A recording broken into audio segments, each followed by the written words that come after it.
See if I remember how to do this. Good morning. Good morning.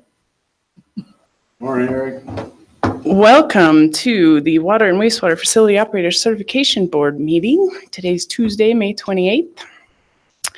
And we're here today in the Sabin Clear room. We're going to go around and introduce ourselves to determine that there's a quorum. Lance Winholz, Metro Wastewater. Gary Marshall, retired. Alan Coyne, soon to be retired at Julesburg. Ron Falco, State Health Department. Robbie Darcy, Town of Basalt. Blair Corning, South Flat Water Renewal Partners. Gabby Begeman, ORC Water. Shelley Stanley, City of Northland. Brandy Valdez Murphy, CDPHE. And with that, we can determine that we have a quorum. We got one on the phone, right? Oh, yes, please. Eric? Yep, and Eric Hassel, Purgatory Metro District. Thank you. With that, we can determine that we do have a quorum. We do have some members in attendance in the audience. Can you guys introduce yourselves?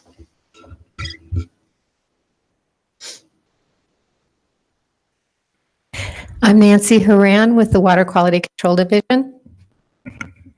Armando Harold, CDPHE. Steve Harper, CRWA. Mike Beck with CDPHE. Larissa Orendorf, CCWP. Paula Martinez, CCWP.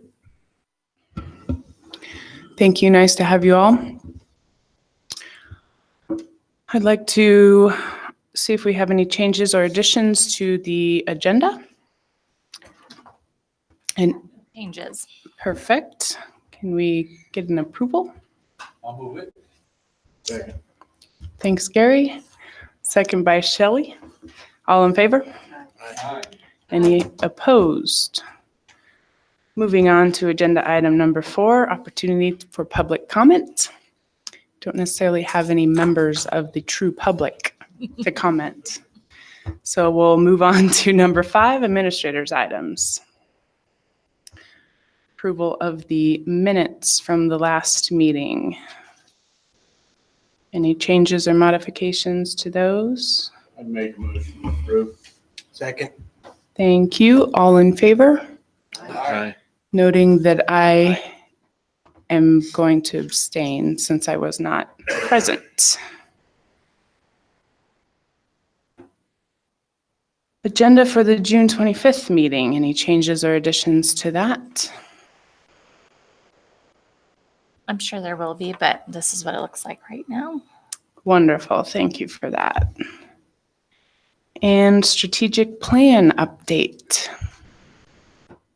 So I was going over the strategic plan that you all put together. I guess it's a few years ago now. And some of it was woefully out of date and based on the status of where we are now. So I didn't know how you wanted me to indicate that on this.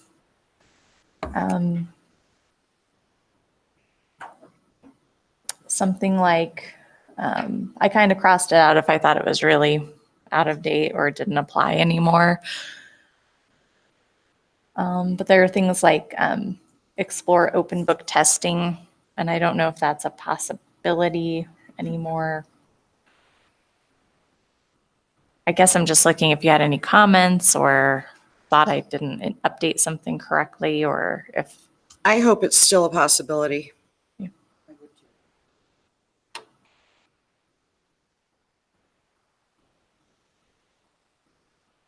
I think that's something that we need to talk to our contractor about, and maybe we can put that on the agenda for another meeting Okay. to discuss with them, or have an open dialogue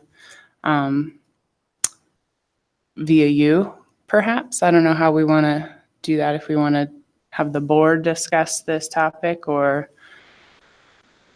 I guess I could look into, I believe I know of one state that's doing it, and how how would ABC know what other states, and we could ask them? Just so you know, the way I feel about it is the way the world has changed. I feel like we want people to know where to get the information versus trying to memorize it,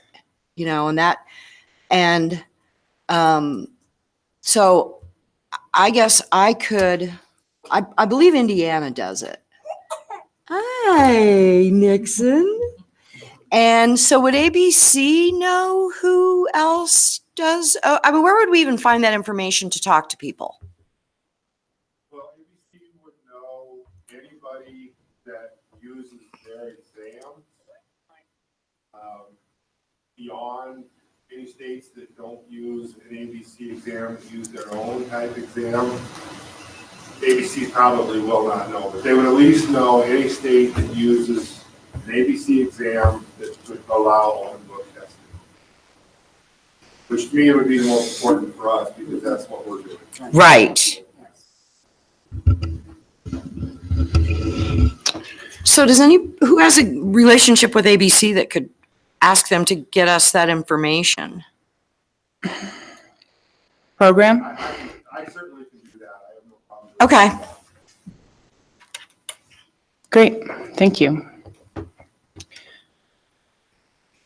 Going down the list, I'm not certain whether 1-7, explore whether there's a way to get paper exams results more quickly. That might be able to be crossed off if we're going to online testing. Agreed. Not really critical anymore. No. Okay.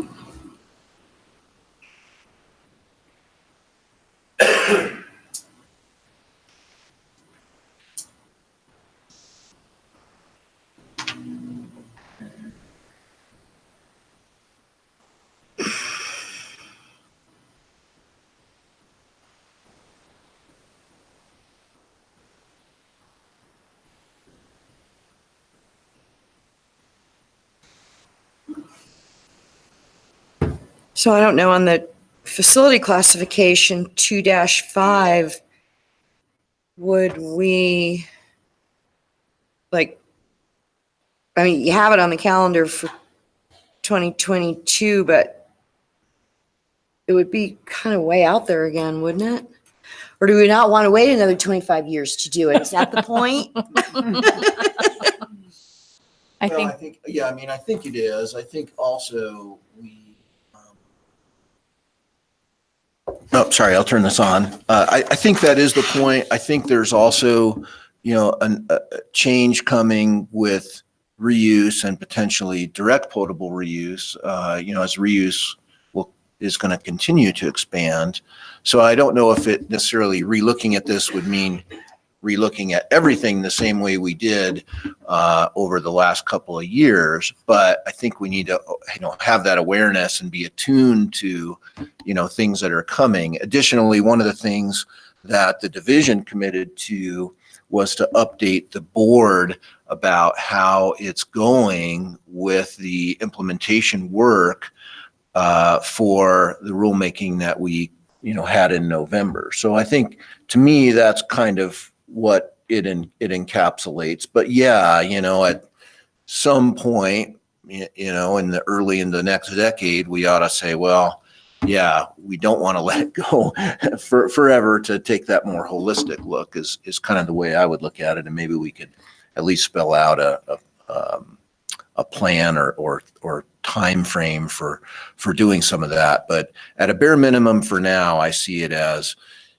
staying attuned to changes that are going to be occurring, especially reuse, and then updating the board about how it's going with implementation of what we did from November. And again, determining whether course corrections might be needed.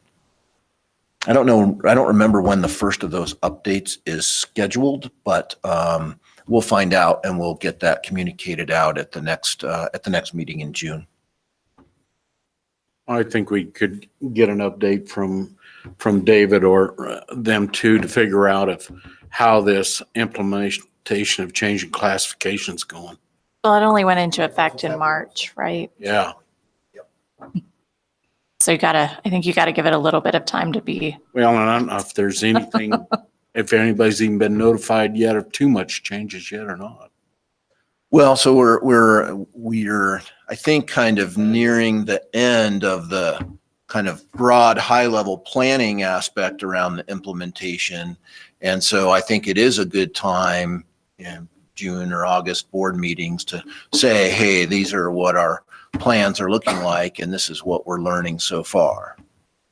Well, our August one is we have the more information, the longer meeting. Maybe we can do that in that time frame.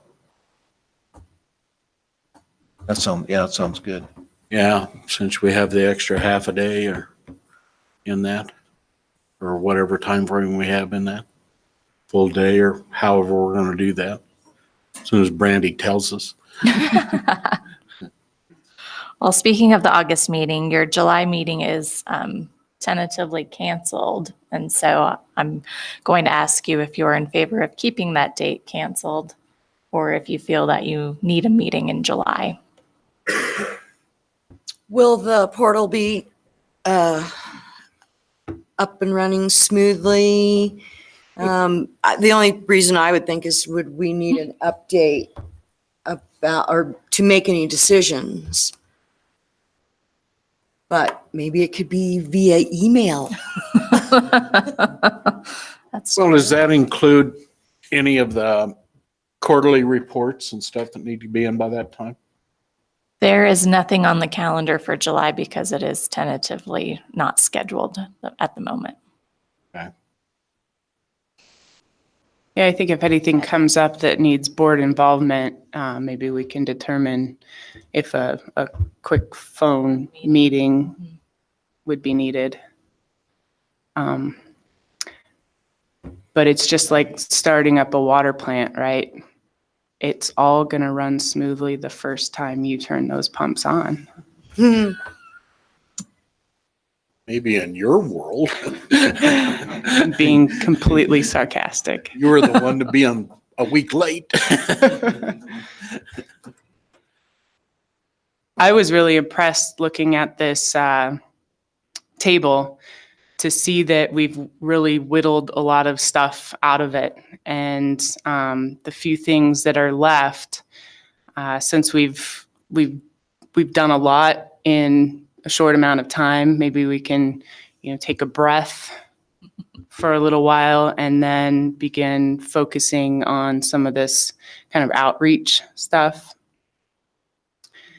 But I really like this table, and I like that a lot of stuff has been crossed off, and potentially we can cross off some more and just get rid of it and consolidate the table down so that we can focus on what needs to be done in the future.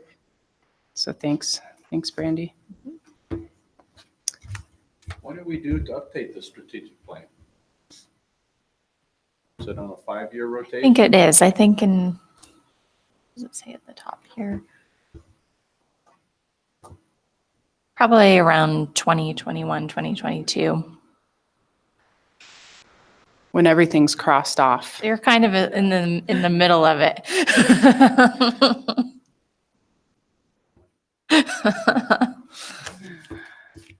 Well, and speaking of members leaving, Lance is not seeking a reappointment to his term that expires on June 30th. So we're actively recruiting members. It's a big commitment, huh? You'll come back. And then I'm sure you're all aware that Chris Harris also resigned his position on the board. Last month. So I don't know if you had any questions about that. The governor's office has a few applications in. I'm waiting for them to send them over to make sure they meet the requirements for the specific positions that will be open, but they should be making those appointments pretty soon here. So we'll have 2 new members joining. Who's up on this term? Up on this term is actually Lance's position and Eric's position, because he filled a vacancy when he joined, but Eric has submitted his application for reappointment to the board. So we will definitely Eric. recommend that he continue Yes. his service. Yeah, thank you. Hopefully I'll be there in person in June. Yeah, maybe it's July. Don't come in No. What, one of those J months. In 8 months. Just back to the table, I lost signal there for a minute or something. The promote the profession section seems kind of important to me right now. We've got more regulations, and it's putting more work for operators. So we need to focus on trying to get more operators on board, bringing people into this field. I don't know exactly how we do that and get the word out that it actually is kind of a fun job. But I think that's something we need to really focus on going forward, and trying to get some outreach out to people that are looking for something to do. How do we get them into this profession? Because we're going to need more operators going forward. Absolutely. I don't know. I think if we can get the word out that there's more technology involved than the past, that might be appealing to the younger Yeah, generation. we just had an intern with us at Purgatory. He's a high school junior, and at first, because I know his dad, and he couldn't find an internship, so I offered. And at first, he wasn't very excited about going and working in water, and especially not excited about wastewater. And we were running a pilot plant though, and then once he got involved and got to do the lab work and see all the technology at the end, he was like, "Wow, I actually had a lot of fun. That was really cool." Shelley, how are you still working with CSU, all these schools? I have not worked with CSU. I have worked with Adams 12, however, and our STEM school that we have in North Glen. And one of the things, we've gone and we've talked to them, we've had them tour the water treatment plant. We have not had them tour our wastewater because we were under construction, so until very recently.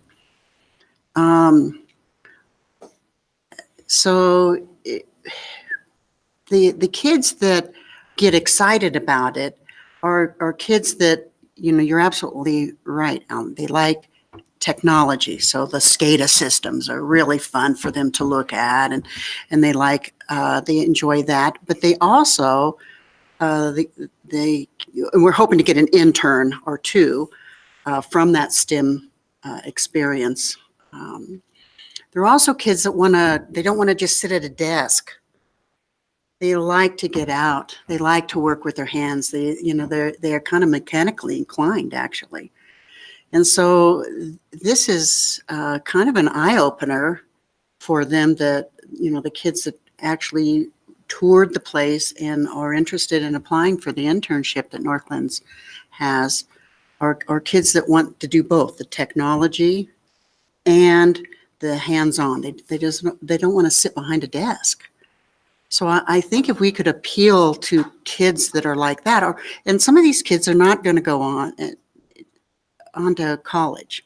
Now, wastewater is moving more towards having to get a degree, but I don't know, water necessarily isn't, and certain levels of wastewater are not. But if there's those kids that we could also appeal to, that they could get into, a field like this, that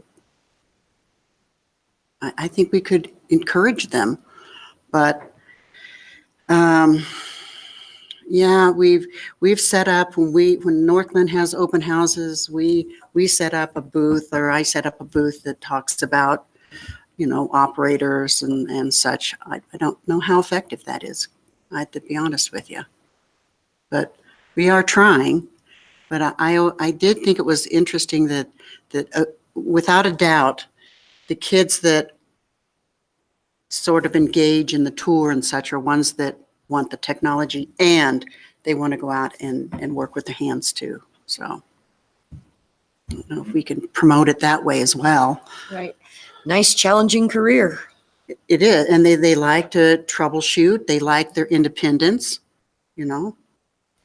I've been working with our school trying to get, well, we have the careers classes in that, but they want you to do it for so much time in a day.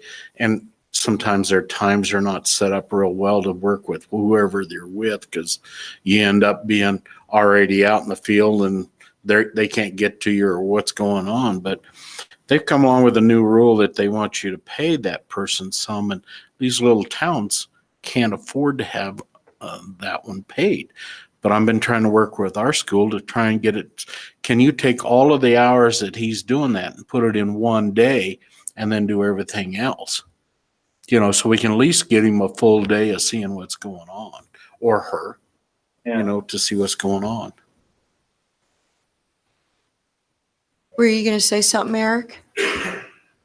No, I was just, trying to get the students out here. And, you know, we lucked out with this.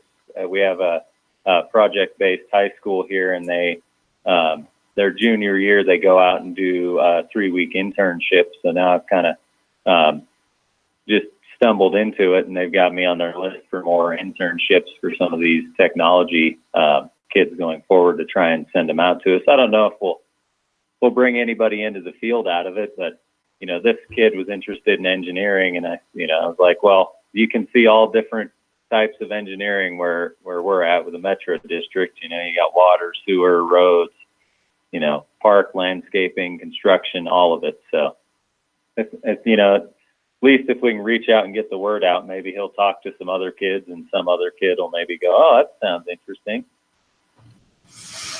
And I know I'm going to get a big moan and groan, but is there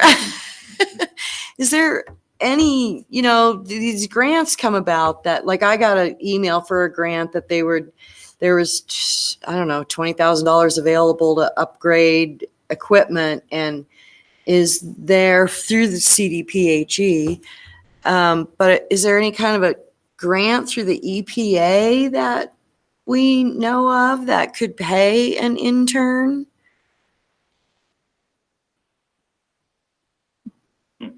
Or money available in the program? Not our program. Well, I don't know. The best and brightest is what CML's working with, but those are more for managers' positions. You know, you get them for, you pay half their salary, they pay half salary for so long, and then you get them for maybe 1 or 2 years, and then they're out the door, and they're trying to get into that manager's field or whatever field. I might talk to Kevin Balmer a little bit and see if there is anything else that he knows of. Is he with CML? Yeah. That's a great idea. Will you grab a microphone just because we've got Eric on the phone?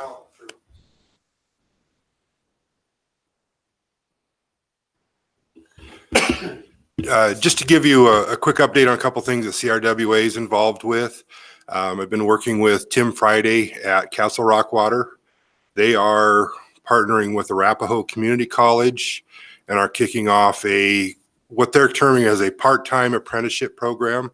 So they're bringing an individual in part-time, 3,000 hours over 2 years, plus getting them a college degree. So they'll be a certified operator and an associate degree when they're done in their 2 years. We've kind of been working with them a little bit, trying to help get that off the ground. Our parent association, or National Rural Water, is also very involved in the apprenticeship program. We have a registered apprenticeship program in Colorado, which we're getting ready to kick off hopefully later this year, if not early next year. We have National Rural Water received a nice several $1 million grant from Rural Development last year to fund the apprenticeship program, help the state association's staff to be able to operate, oversee, make sure the curriculum's there, solicit, market, the whole bit. So we as an organization are getting very, very involved in that apprenticeship program to bring more individuals into the workforce for not only Colorado, but the industry in general. So there are some good things happening out there. That's great. Thank you. I'm wondering if we can add a question to the application for new license, new people who want to apply to get their license, and that question could be optional. And it could say, how did you come about wanting to get into this profession? And that might give us some insight as to where to go with this and who to target. Would that be something that you guys could reach out to our portal people and ask them how feasible that would be? Thanks, Larissa. She's nodding her head, yes. That's a good idea. So in terms of data collection, we could definitely do that programmatically. On the portal, it may be a little bit difficult to have that be an addition, but we're going to be reaching out to these operators anyway, and we're going to be talking with them. Maybe we have some questions to ask them, or even just we can ask them a customer service aspect of it too. Like, how has this portal process been?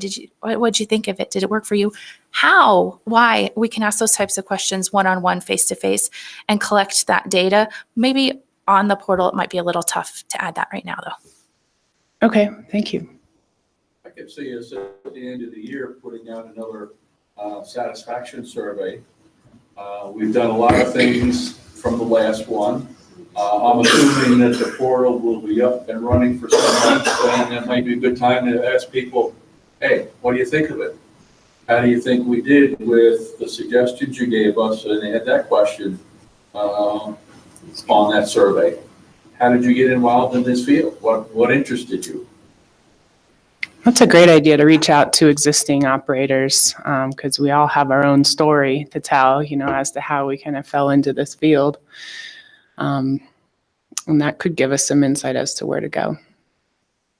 It might be something in the August one that we're here that we discuss all that, and of course we're getting all educated back for whoever's new anyway, and maybe with Larissa and them we can discuss how we can get more of that in after the portal's been up a couple, 2 or 3 months.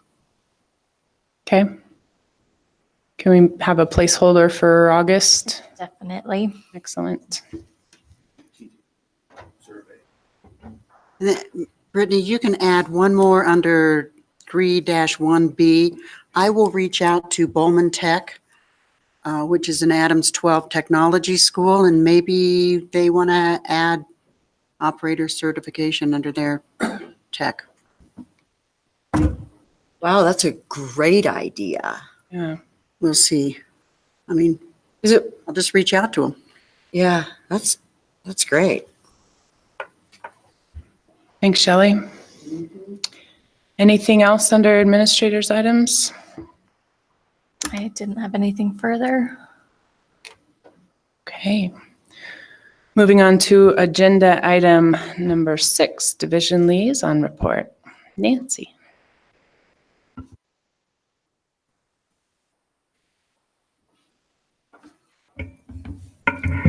Good morning. Good morning. So we, in my memo to you that you got in your packets, you'll see that there were 2 notices of violation that went out, one to Farmer's Corner and one to Bulk Water Runner for operating without a certified operator. There were penalties assessed, so those went out April 19th. Do you have any questions? Where does that money go? Oh, Ron would know about that, maybe. Penalties typically go into the general fund. I mean, they don't come to the department or the division in any way. Gotcha. And do people actually pay them? Has that been your experience? Well, I don't collect, so it's I'd have to research to find out, but I do believe that their number. Yeah, Somebody actually gave me a check, but this is actually funny. Somebody gave me a check. Sorry. So somebody did actually bring by a check to me, like within the past month. And yeah, pretty much. And I'm like, and they said, well, we think this is, for operator certification, and I'm like, I don't think so. But I recognized who it had been sent from, and I recognized the amount from one of these memos that I brought before you guys. And so I was able to get it. And that's what it was. It was a payment of a penalty. That's exactly what it was. And so I was able to deliver it to the right people. So I know that at least some do pay. Nice. Yeah, no, that's true. Sometimes there's negotiations involved where the sort of, they can pay a lower penalty and, the rest can be abated if they don't have, like future violations. I don't necessarily usually for there to be a penalty, we've already invested a lot. And so I kind of hate to see penalties go to be negotiated all the way to zero. That does happen sometimes, but it really, I think, is not right to do that. But there is some opportunity for negotiation depending on kind of what happens and what can happen going forward. There are times where not so much for operator certification, but other issues where, penalties can grow to be pretty large. Those can be very difficult to collect. So we've had some that have involved, court cases and property liens and, again, large amounts of resource investments to deal with and address. So it's all over the map. But if someone doesn't pay, just like if someone doesn't pay their annual fees, they do get turned over to state collections, and we sort of go from there. Thank you. Mm-hmm. Ron, I have a question. The division does reach out to these people or these agencies and say, here's where you could find a certified operator and such. So, we have resources on our website that list, those kinds of things, and we direct them to, to the Officer Board's website that, and provides a lot of information on where they can find operators. And then oftentimes in consultations, phone consultations with our staff, we'll just say, yeah, we're aware of these, half a dozen or dozen folks that, provide those kinds of services in your area. So we never would recommend like one person or that kind of thing, but yeah. Bulk water runners coming up on almost a year without a certified operator. Yeah. For the record, I guess I'll state that I was contacted by Bulk Water Runner as a contract operator, and they are requesting that we become their ORC. Good.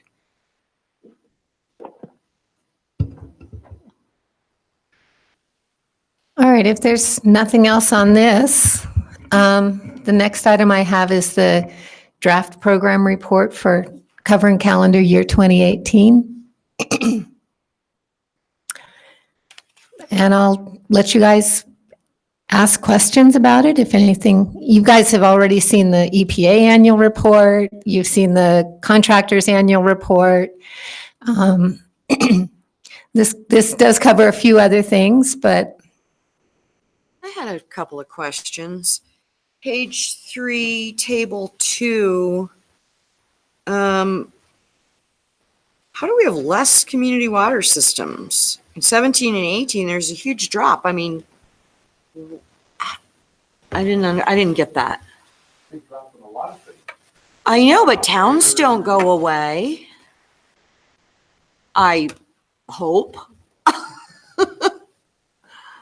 Yeah. so the information was drawn from the database, the SIDWIS, or the database that the division maintains to be compliant with EPA. There are facilities that go out of business that cease to be. Obviously, you're not going to have a town that's going to go out of business, but you're going to have, restaurants and. But they're not community water systems. There could be some consolidation of municipalities, joining another bigger. It just seemed a big town. number to me, but. And then, I have one more question. Page 6, the last sentence. It is not clear why 2018 electronic pass rates dropped. Is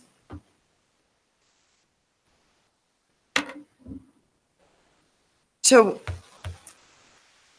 that this drop may make it difficult to assess the impact of converting to the 2017 edition of exams in 2019. So that just means that probably the information looking forward will be skewed.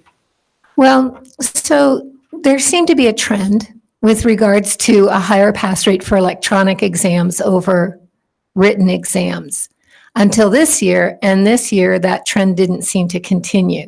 It could be that 2018 was just a weird year, and the trend may actually continue. But the figures don't allow me to draw that conclusion. And so what's changing in this calendar year in 2019 is that operators will begin taking the 2017 version of the ABC exams. That's the one that doesn't have regulatory questions. So because 2018 was sort of skewed, it may, I guess if we'd had a consistent trend that wasn't, where there wasn't a year that blew the trend, then it would be easier to assess the pass rates from the new exams. But we'll be looking at the new exams and trying to understand what the pass rates mean. But the previous data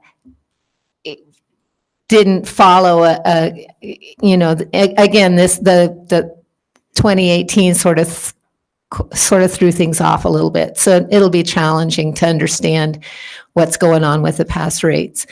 So we're really encouraging a lot more electronic exams. Operators are going to be taking exams at new PSI sites. It's a new version of the exam. There's going to be a lot of variables to be considering when we're looking at the pass rates for next year. And I think that was the point. Well, it was a really nice report. Thank you. Yeah, I just wanted to highlight that facility compliance has increased over the years. And with wastewater, we have 100% compliance for facilities required to have an ORC. And I thought that's pretty amazing. Good work, Nancy. Thank you. I wish I could take all the credit for it, but really, most of that's out of my hands.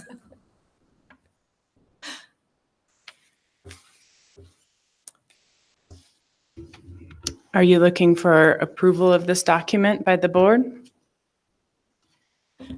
Sure. If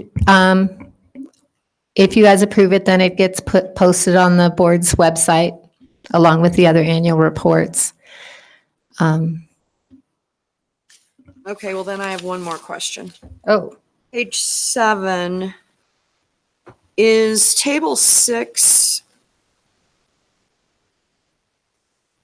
What time frame is that?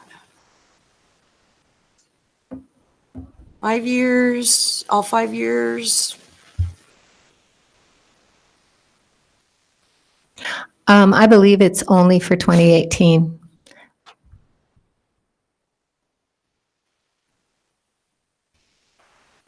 If we're going to put it on the board, could we add that?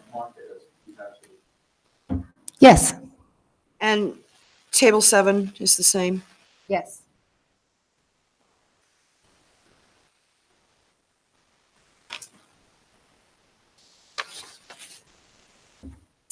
I can do that. Thank you.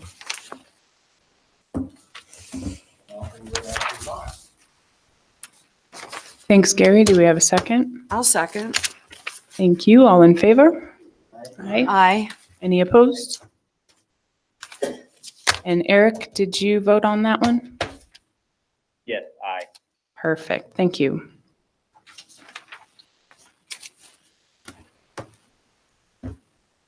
So the next item I have is a request for an exemption from the ORC requirement. Scott Blue 2 mining claim doesn't seem to be having a discharge. The engineering section reviewed the situation and provided a recommendation. So their recommendation was to approve the request for the exemption. So if you have questions about this, I might have to go find David Kurz to answer those questions. But otherwise, if he gave you enough information for the decision, I'll put it in your hands. I'd make the motion to approve this. I'll second. I'll second that. Thank you.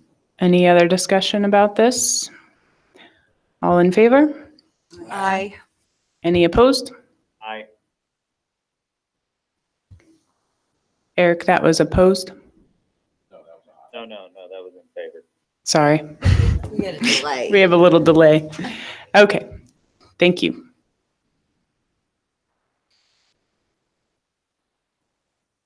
Is that all you had, Nancy? That's all I had. Short and sweet today. Oh, because you did all your work. That was huge. That was really nice. All right, moving on to agenda item number 7, contractor update.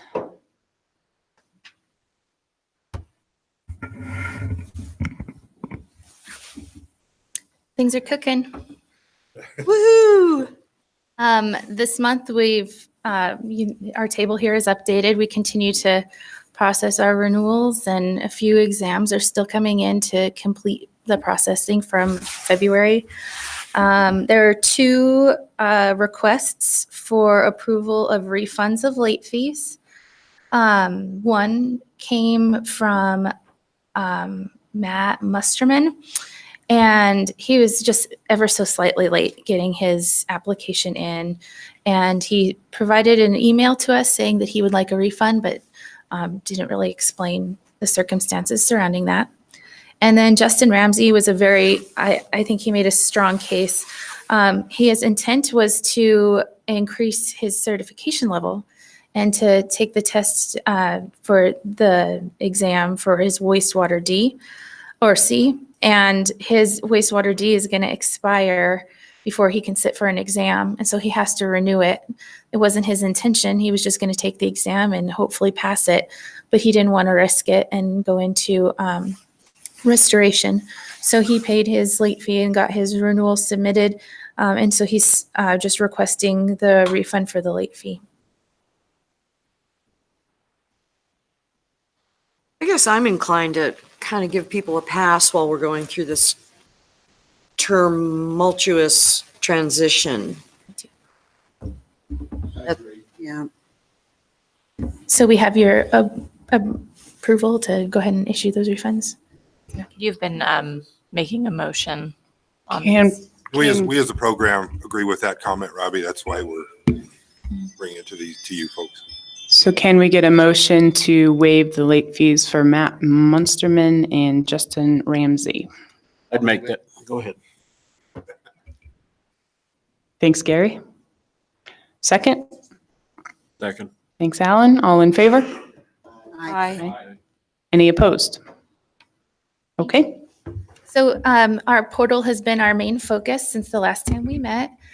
We've been working closely with the developers as well as some of our partners with ABC and also with CDPH&E. And I'm happy to report that everything is going really well. We have gotten a lot of reassurance through all of the people involved that we are going to be able to make our early June 3rd, hopefully, launch of the portal.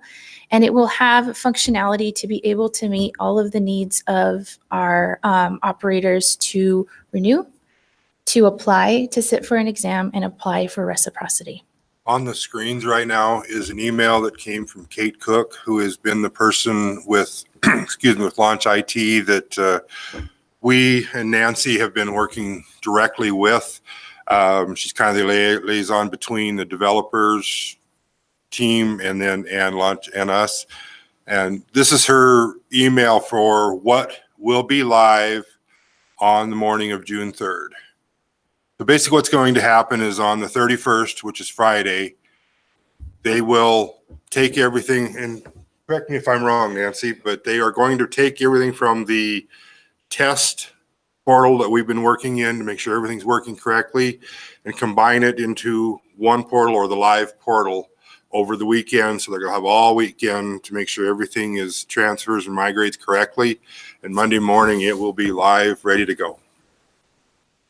The only piece that's going to be missing at that launch is the communication from PSI, where the test, after a person is taking their test, they're in the testing mode of getting that information to transfer from PSI back to the portal or the program.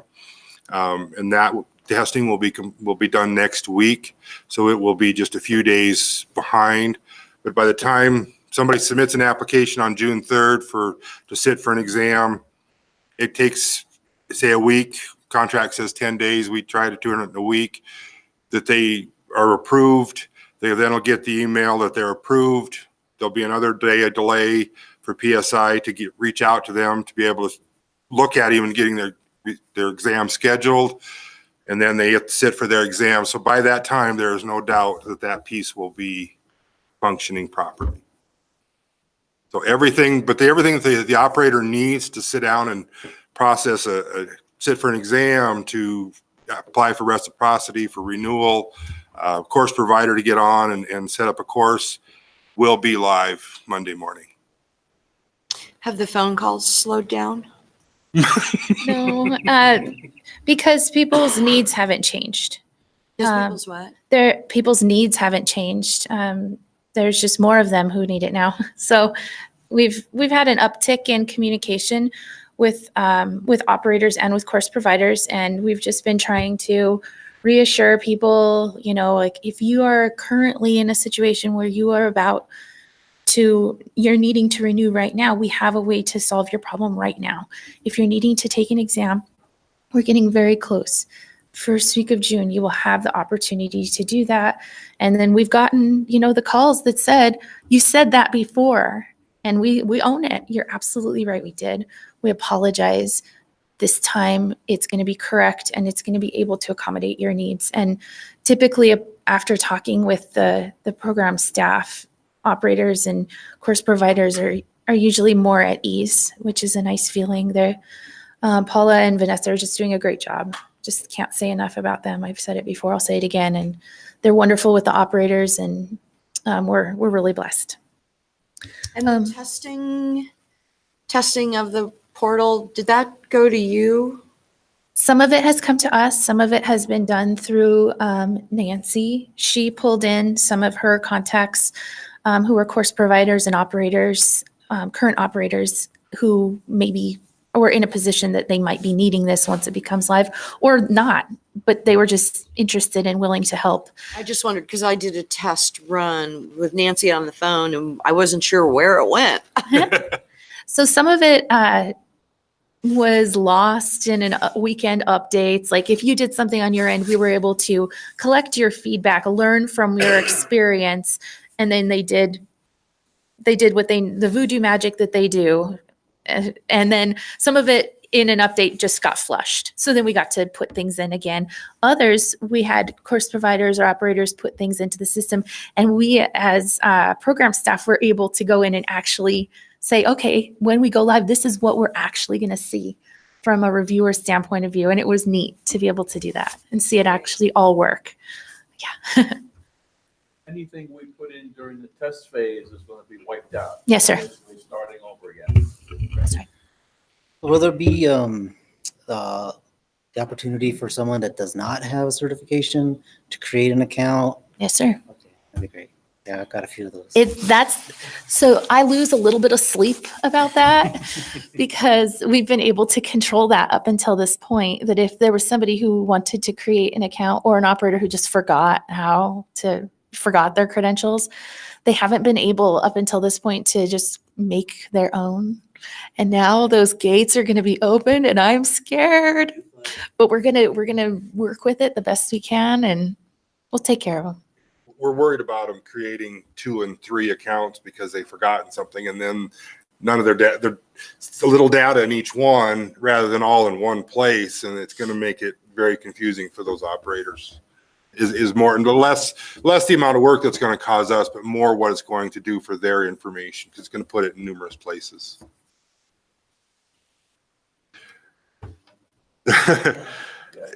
I do have to make. Oh, But go you ahead. only have one email, right? How could they open? Numerous emails. Oh, they would use their work and their home and their wives' brothers. Gotcha. You got it. But the operator ID is unique. But if to they don't each. have an ID yet, Right. that's going to be. And they'll be able to create their own password exactly how they want it. Right. It doesn't have to default to operator ID. Once that gate becomes open and they get to create their own accounts, we no longer can say, oh, remember, it's your operator ID, because that may not be what they chose. But it's okay. Just one more thing. We'll Yeah, there's deal with it. always something. But that's always a field of data that you're collecting. And so will you guys be doing a periodic review of similar operator IDs and different logins and trying to remedy that problem? Okay. So the portal can run queries, and we can select the information, and that could be a periodic query that we run. Great. I just wanted to say that I had to go through the renewal process in this interim time period. I don't know if any of you have as well, but to me, it was very simple, very easy, even with the Google form. And I did it wrong and had to request that they add another TU in there because apparently I couldn't do math that day. But I thank you guys for making that so easy on us. And I wanted to pass along our appreciation to your staff and all of you for fielding all of the phone calls and helping operators on their way through this transition. So In a pleasant way, not condescending. That's the beauty of it. And we're not refunding you any late fees. How weird. it's very weird not to be paying a late fee. I do have to say this last month has been a very hectic, very crazy month with trying to get make the commitment of getting this done. We've actually had a ton of help. Nancy has stepped up and really, I mean, she always has, but has really done a lot. We've also, Armando has gotten a lot more involved this month and has helped. Mike Beck, he's here more as moral support for me today, but he was on board and was on our calls. We were doing a minimum of 1 and a lot of weeks, 2 calls a week on updates on what we were finding, what the fixes were, with everybody on the call at the same time. And that helped move this along this month, I think, a lot. So I appreciate the work that the division folks did as far as helping us get to where we are to be able to tell you today that this will be live on Monday. And you guys feel good about it. You're I not feel seeing very any good. weird little things like, oh man, that's not gonna work. There may be some little things that we're going to find later, but we have run the rigors of the testing in the amount of time that we could, that I personally feel pretty confident. Knowing the staff that I have in place, that are in place for this, I think even the little things that come up we'll be able to handle and keep moving forward. So I feel very good. So great.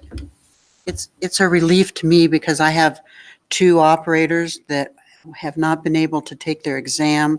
So because they haven't been able to take their exam, if they assume they passed, they haven't been able to get raises. Mhm. So I've been getting the stink eye quite a bit. And, I mean, For the rightful sake. I mean, Yeah. we agree and we feel for it, and that's. but thank you for I'll be able to report to them June 3rd, and then hopefully they won't, it will actually happen on June Maybe you should 3rd. say right around. Maybe I should fudge it a little bit, between the 3rd and 13th. No. So, yeah. Are there be any, very do you have any nice. questions for us?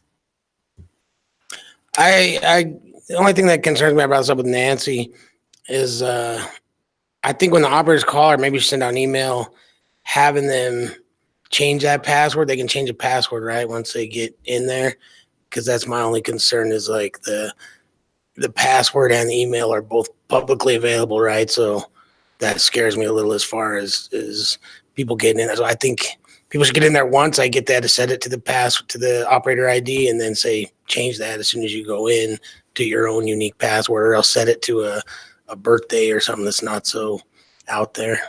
It's a good suggestion. Yeah, it is. Very And then the other thing I've heard is people, I don't is it- think the email is going to be public though, yeah, well, I mean, unless you're using a work email that everybody knows, Right. then it is. But that's the reason, one of the reasons we've recommended going to a personal email address for your username rather than. Okay. But it is still, for security reasons, it's a very good suggestion. I agree. Thank you. and the other thing I've heard, or I think a lot of people don't know how to get there still, is the only way to get there through that WWFOCB page, and then you go operator, and then you go portal.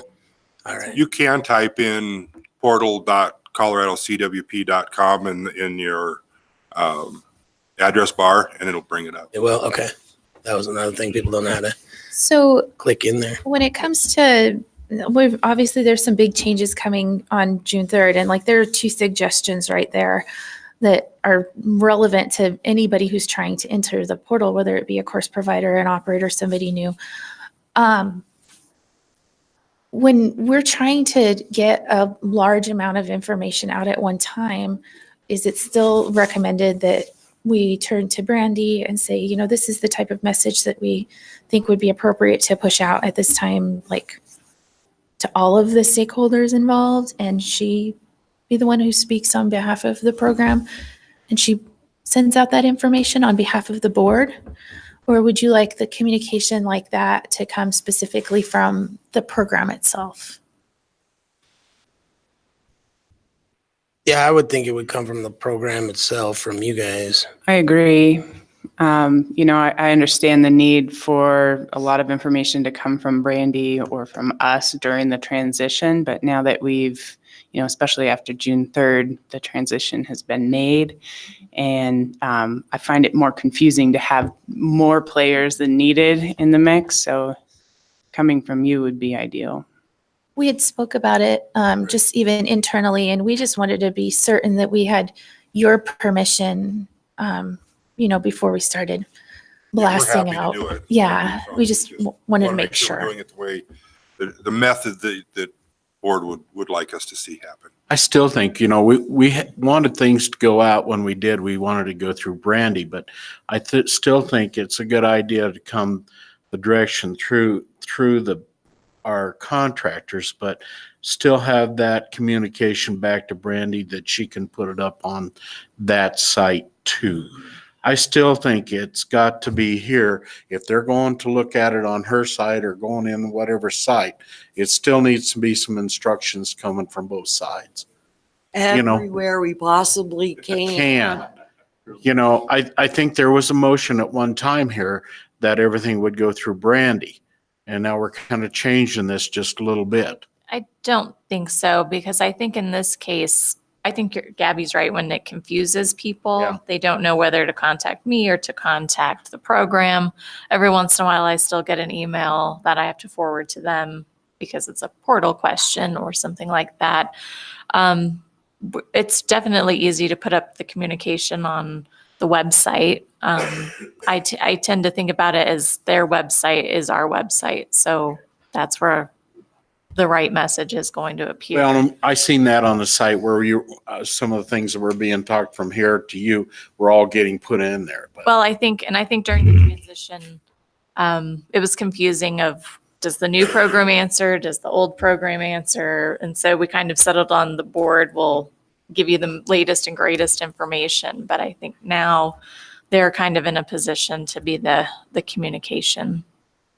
And Alan, thanks for bringing that up because I think we were worried about the message that was getting across to operators from our old contractor, which I believe was the reason why we put a kibosh on all of that for everything to come through the board. What we've seen thus far, and albeit I haven't been around for a little bit, my faith is good in the information that you're giving to operators.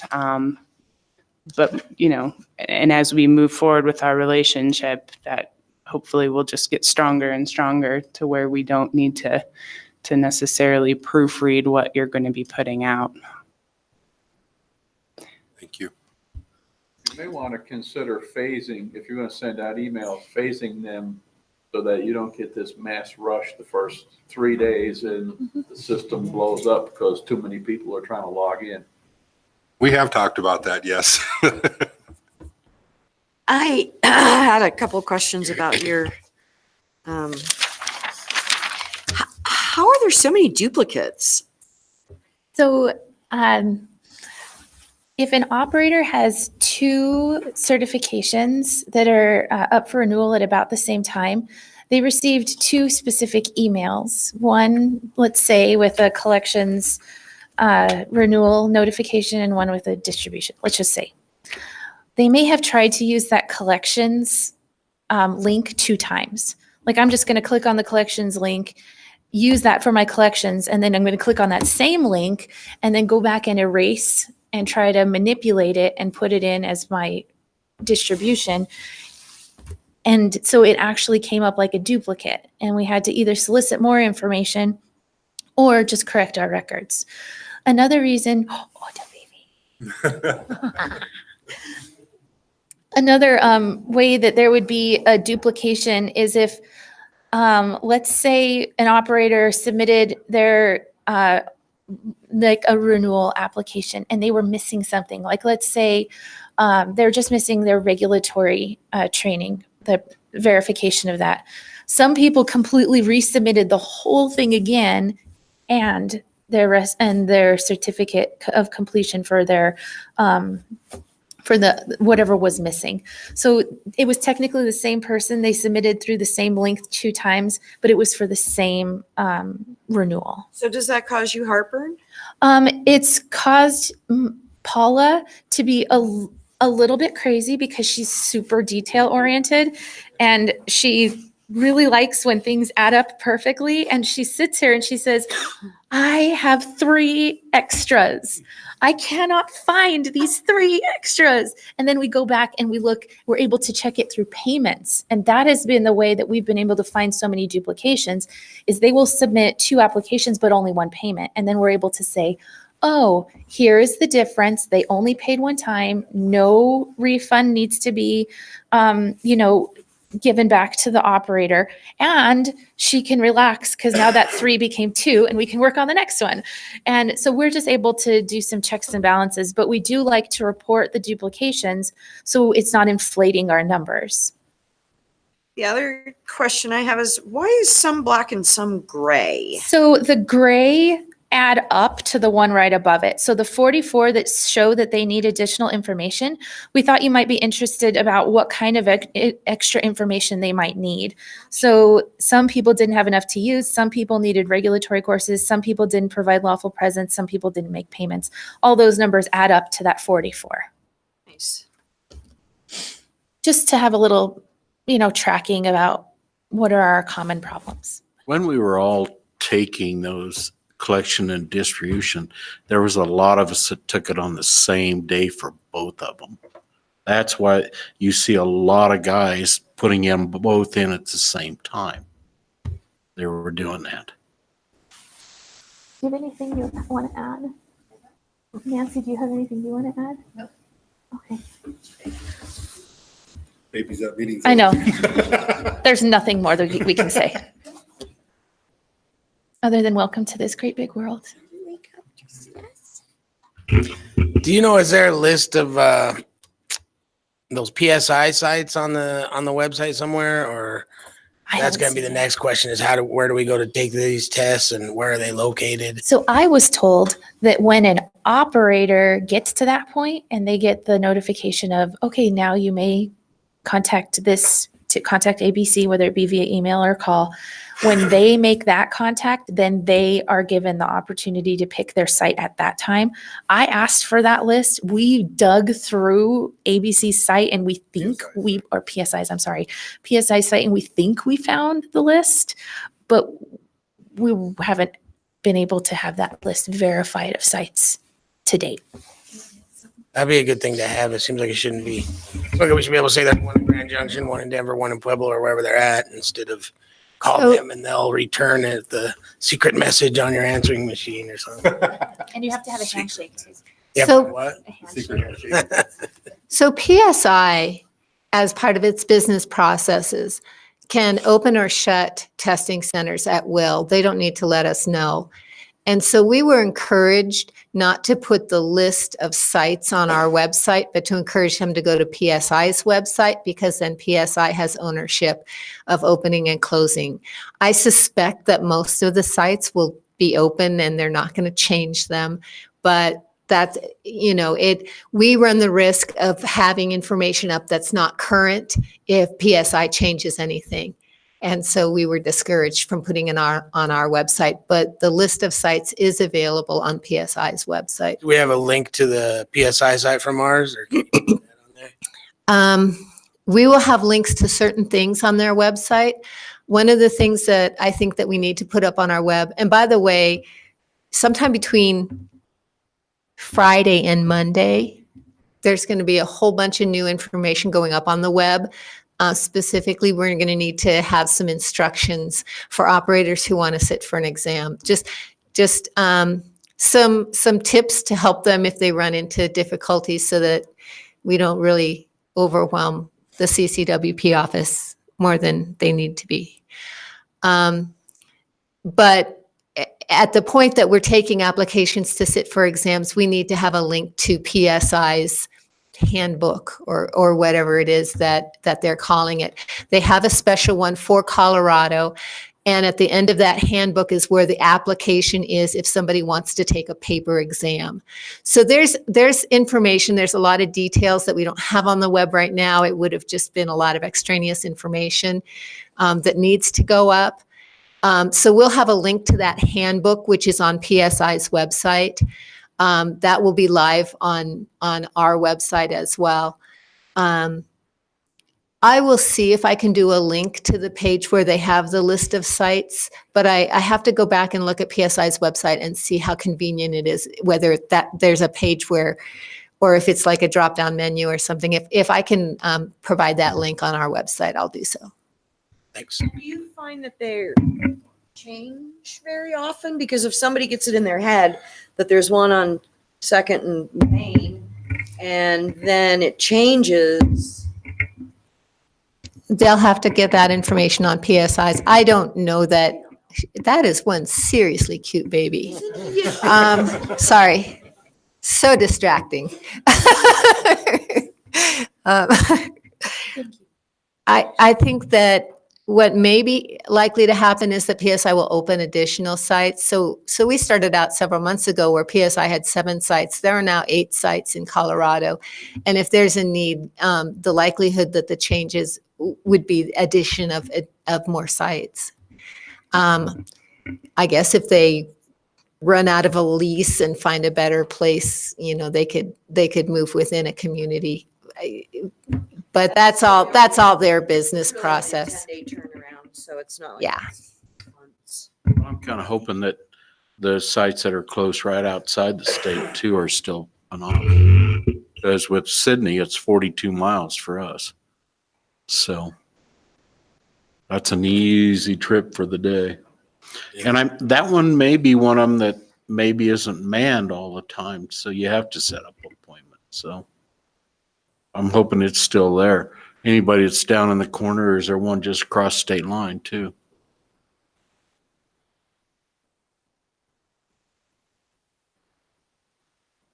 Another question I've been getting is about training, and I realize the portal's not live yet, so it's hard to do that. But if I can figure it out, I can do some of that with the people at our place, but they're always asking me, well, who can we call to come in and show us how to get on there and show the operators how to get through there? So I'll see how much I can do for my place, but I don't know if there's any plan to release a training document or videos or how to do stuff. That would be nice. You guys were gonna, I thought, put out, SOP. Make that available. So yes, we got offered from the Launch IT that they were going to put together some useful videos and tips for us. Just on Friday, we got an email that said that is a little bit delayed.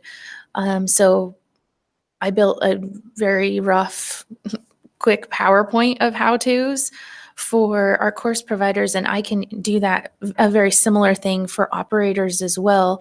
We're going and speaking with people at some of the larger systems as we're invited. That seems to answer a lot of questions at one time. It takes us away from the office for half a day or for a day, but we get a ton of questions answered all at once. So we're happy to entertain that upon request. We're not going to go and invite ourselves anywhere because we have a lot of work to do. But if people want us, we're happy to come and speak with systems as well and operators as needed. And then we will have procedures that'll be written out with screenshots that'll just say, click here, go here. Hey, careful, don't click here. It's going to take you all the way out. Make sure to click next, not save. It's just the little things. But it took me half a day to make it for the course providers. I could probably do similar for the operators if Launch IT cannot provide that quickly. Yeah, PowerPoint would be great. I think that's. I like the way that the state has put out these short YouTube videos of them on their computer actually hitting, the correct button. So that might be, and I don't know if that's what Launch IT was planning on doing, or if that's something that you guys might be able to put together. Thanks. Any other questions or comments for the contractor? Oh, you're going to go back to your mom.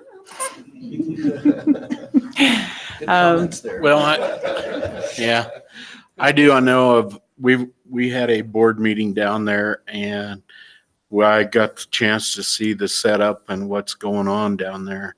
And they're pretty busy.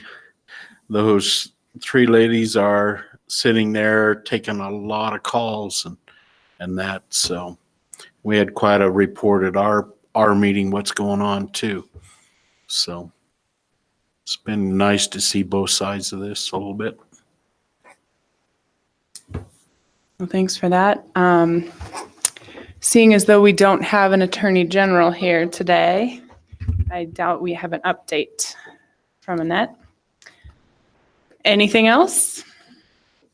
Can I get a motion to adjourn? So moved. Thank you. Thank you. All in favor? Aye. We'll see you next time. Did we decide not to have June? July. Or we're not going to have June, but we will have July? No, we will have June, not. We'll have June and, okay. Okay. One of those Y months, Eric. One of those J.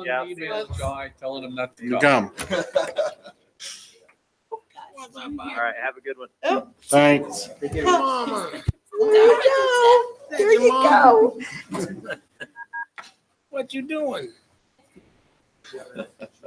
What you doing? You should apply for the board. That's an intern. There you go. You got 3 that you can put into service. Yes. It's going to be a little ways for you. All right. Well, this was short and sweet. And so I know that I'm supposed to know this, Brandy, but is August the board training business? So that's going to be either a day after or afternoon before.